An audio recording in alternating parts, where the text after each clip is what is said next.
Before we begin our look at investment risk, I'd like to drill a little bit deeper into pure risk, which is kind of the opposite or the complement to investment risk.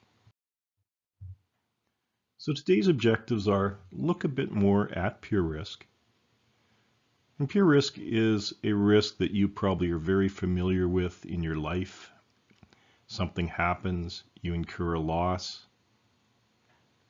We'll look at the different types of pure risks, the two key components that make up pure risks, perils and hazards, as well as the common ways to protect yourself from pure risk.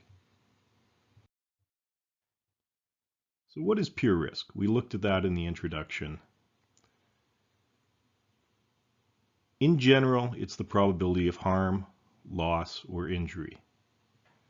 Loss may be emotional, it may be physical, or financial.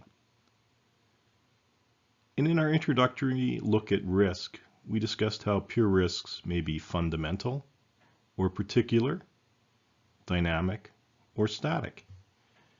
And if we look back to our previous session, fundamental risks are those that are impersonal in nature.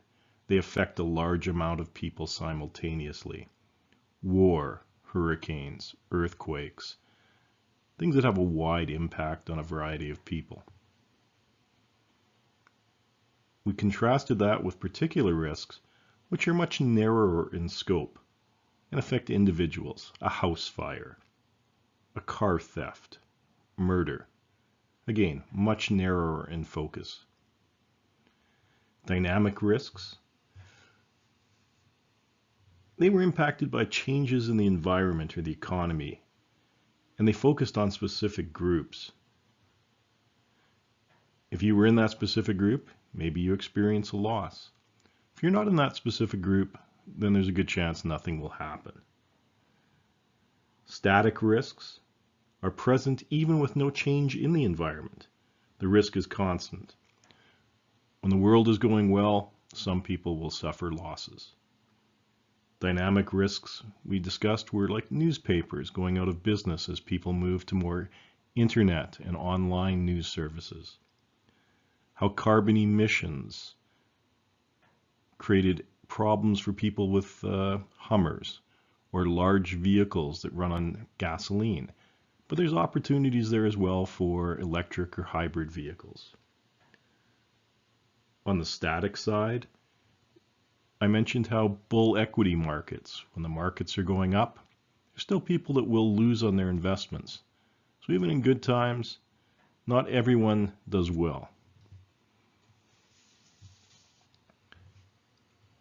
And we'll also look a bit at protections and outcomes. So with the outcomes, the big difference between pure risks and speculative or investing risk is that with a pure risk, you can only have two outcomes. There can be a loss, or there can be no change in status. You cannot prosper from pure risk. Also, there's often both direct and indirect losses, and we'll look at that in a moment. And the most common way to deal with pure risks is via insurance.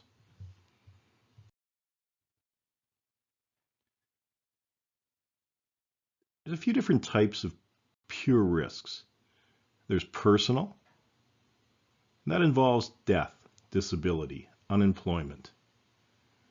Often there are other impacts involved. For example, a back injury, maybe due to an automobile accident. There's emotional loss due to the pain. There may be financial costs. You might be out of work for a period of time, which impacts your current income streams. It may affect your future earnings potential. And there's also just the general disability that impacts your life.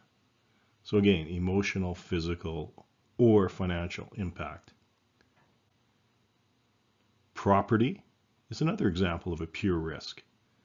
Theft or damage to one's property. Often what you see here again is indirect and direct costs. Your car, it's involved in an accident. You'll need to repair the damage, maybe even replace the vehicle. That's the direct cost. But you may also need to pay for alternative transportation until your original vehicle is repaired or replaced. These other outlays are indirect costs, but they're also losses to you. Liability. Those risks involve the legal system. If it is determined that property damage, personal injuries, financial loss that are incurred by another party, a third party, are the result of carelessness or negligence on your behalf, you may be liable for monetary damages or other penalties. For example, you own a business.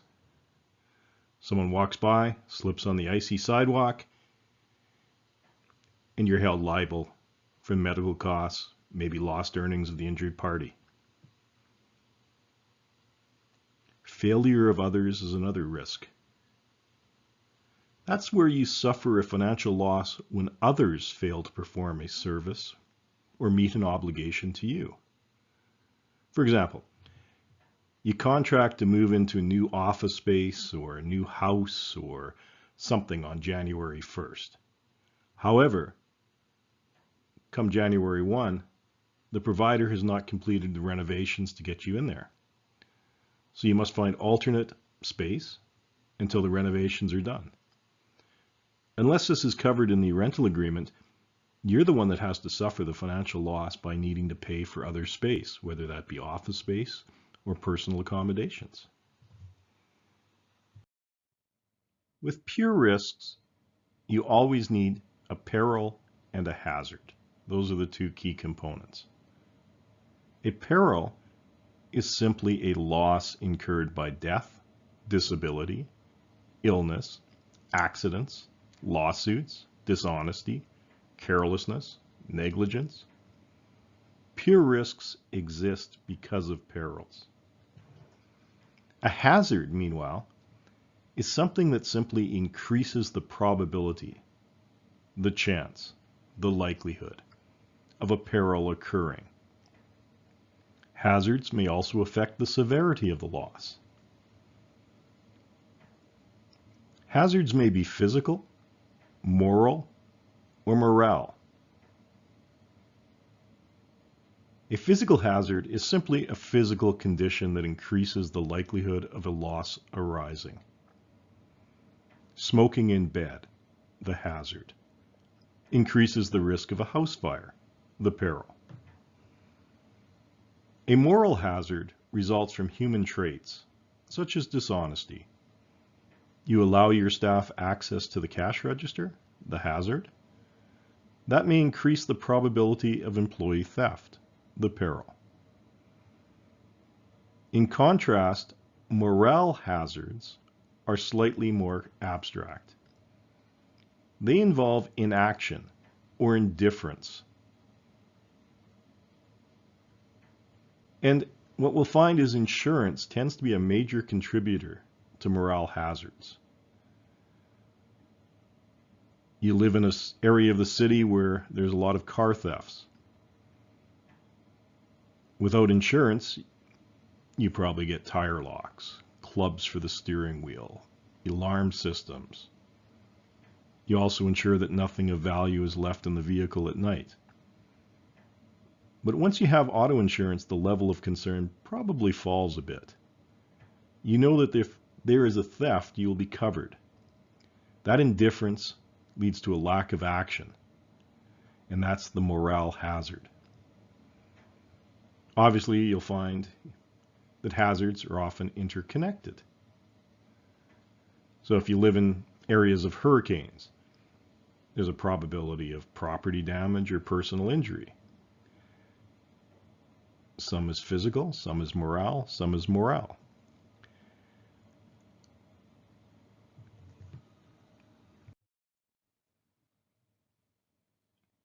And we talked about this in our introductory session, the three common ways to protect yourself against pure risks.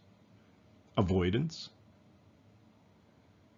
If you're worried about hurricanes, Live in Arizona, not Cayman. Worried about sharks? Don't go in the ocean. Worried about the volatility of the equity stock markets? Invest only in fixed income. And even within fixed income, look for AAA rated products. Worried about car accidents? Never leave the house. So that's avoidance. Some can be relatively easy, hurricanes, for example. But then living in Arizona, there's other issues. But others, like car accidents, not quite as easy for most people to avoid, which leads to reduction or minimization. If you're worried about a car accident, then perhaps you only buy very highly rated on a safety basis vehicles. You make sure the tires are in good shape, the car is well maintained, and that will reduce the risk. You drive the speed limit. You buckle up. You make sure you're not distracted or you're not impaired. All of these things will reduce the risk of a car accident. But the reality is that car accidents occur no matter what steps are taken. And that leads to insurance. Insurance will tend to protect you from a loss and possibly the loss of others. And as I just mentioned in the last slide, unfortunately, it's a big contributor to morale hazards because once you have insurance, maybe you become slightly less careful in what you do or the steps taken to mitigate or minimize the risks. So that's kind of the three common steps. Now again, when we get to investment risk, there's avoidance, there's reduction, and there's also insurance that can be taken, albeit slightly different form than contacting your local insurance provider.